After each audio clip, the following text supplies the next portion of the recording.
Thanks, Todd. Good afternoon. My name is Remco from Mook, as Todd already said. I'm going to keep this short as I've only got 10 minutes. I'd like to hear some opinions after this presentation, so let's go ahead. This presentation describes the recent experience I had at home myself. What happened was I bought a new wireless router because it had all sorts of new buttons and tweaks. And I'm a geek, so I bought a new one and had absolutely everything in there. Dual band, ABGN, wireless, 4 gigabit ports, mass storage, firewall, VPN, well, everything. But then it had the IPv6.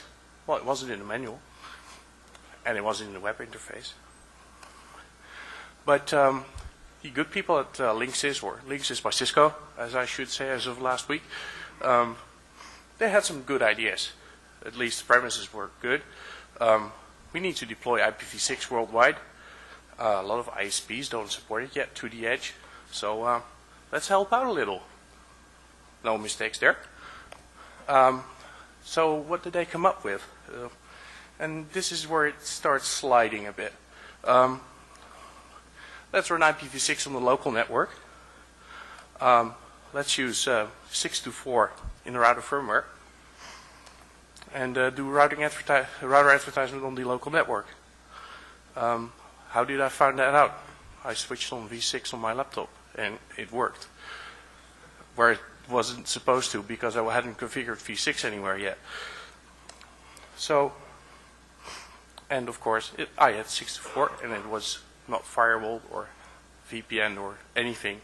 So basically, everything behind my Wi-Fi router and firewall was accessible from the outside world. So, where did it go wrong?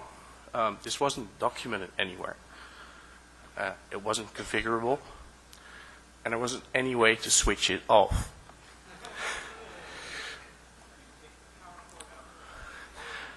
Yes, I could switch the entire wireless router off, but that wasn't really the point. I really liked the 300 megabit of wireless and all the other goodies that came with it. So I had to live with these packets on my local network. And here's the Wireshark capture.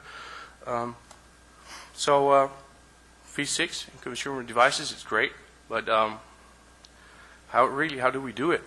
I mean, I tried to talk to Linksys customer support about this. They said, what? Native V6 and my house was broken. I tried doing a tunnel and proper native V6 on my network, but no. And even though V6 can be plug and play in zero config, please make it configurable. There's of course an additional slide. Since I'm a geek and I couldn't live with this, how I fixed it. This might actually be more interesting even. How do you do this when it's not documented anywhere? Well, fortunately, Linksys has open source software, so use the source, Luke. There's a GPL source tree available if you look for it. It's about 90 megs download. Then you document by using grep. And hidden in a web page on the web interface called system.asp was an internal variable on the web page which had V6 in the name somewhere. The actual visible name for that was Vista Premium. So what you did was you disable Vista Premium, reboot, problem solved.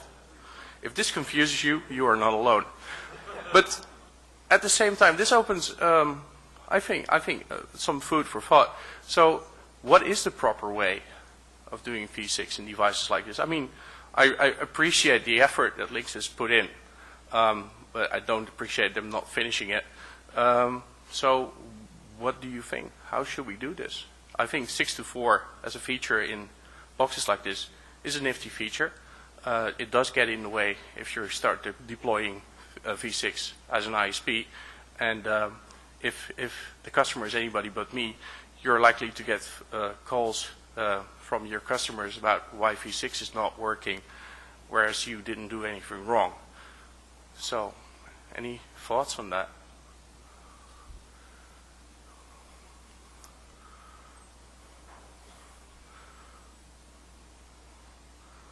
Marco, go ahead. next time if you buy a router, call me, because I could have warned you about this one. And well, it's actually an observation which you already made.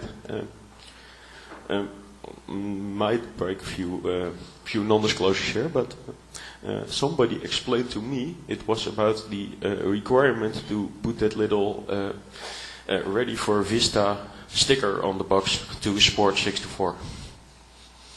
And that might explain why it's called Vista Premium as an option. I'm not sure if it's true. It came from a well-known vendor that this was the case. If you want to put Vista, ready for Vista on your box, it should support 624, and that's why it's in there. That is interesting. Thank you. Hi, I'm Roque again from Lagnic. I can give you my experience that actually with a similar box, same features by Asus. And so what I went a different path, I installed DDWRT. And the thing is, DDWRT in the new version has no IPv6 support. So, but I wanted IPv6, you know, it's like I'm doing V6 training. And so I download this special image that you download that you only can find the link in the forum. Oh, you download the image, but and you have to enable IPv6, do a bunch of copy and paste, etc., find out, etc. And I did it, and I realized it worked. But my ISP has this great idea of changing my IP address every 12 hours. So my 624 was working great for a couple of hours. Then it was not working, and actually it was terrible because I still have the arrays. Then for the 2002 address that didn't match my before, so I had to put a script inside the cron, inside the DWRT, and then change my address every time. So even though DWRT is great, has a great interface, you see, we're having issues with the home devices. Yeah. Well, that's exactly the road I didn't want to take, because I'm still a geek, but I'm desperately trying to recover. So I didn't want to do any custom-built firmwares anymore. The DD firmware, incidentally, isn't available yet for this box. I checked before diving into this, but good. Thanks.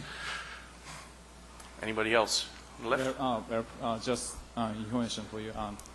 Apple released the AirMac Extreme, and it was shipped with 624 function, and that is enabled by default.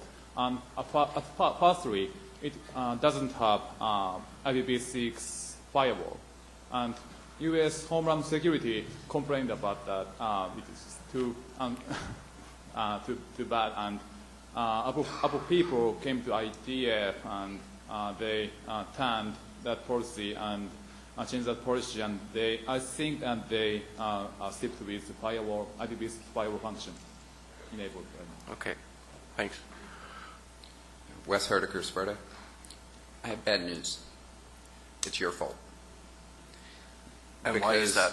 Well, I'm getting there. Okay. The problem is that we as a market-driven society pay for bells and whistles long before we pay for management interfaces and configurability and all sorts of other stuff. So, when we have this tendency, and I fall into the camp, but when we have the tendency to go buy all the new features with the new bells and whistles, somewhere marketing in all these companies make these decisions of, well, should I deploy, this new option? And it may not be the option you wanted to purchase. You may have purchased it for some other reason, but they're trying to market as many new features as they can get. And so, as we all know, the manageability of all those features comes much, much later, especially if you're talking network manageability. So this is the interesting bit. I agree with you that we're as the consumers are at fault, but if your train of thought was correct, then I would have expected font size at least this tall on the box that said it would support IPv6, and it would have this size of fonts in the manual about how it supports v6, and it's incredible and it's new, and it doesn't have v6. That's a very, very valid point. You're absolutely right.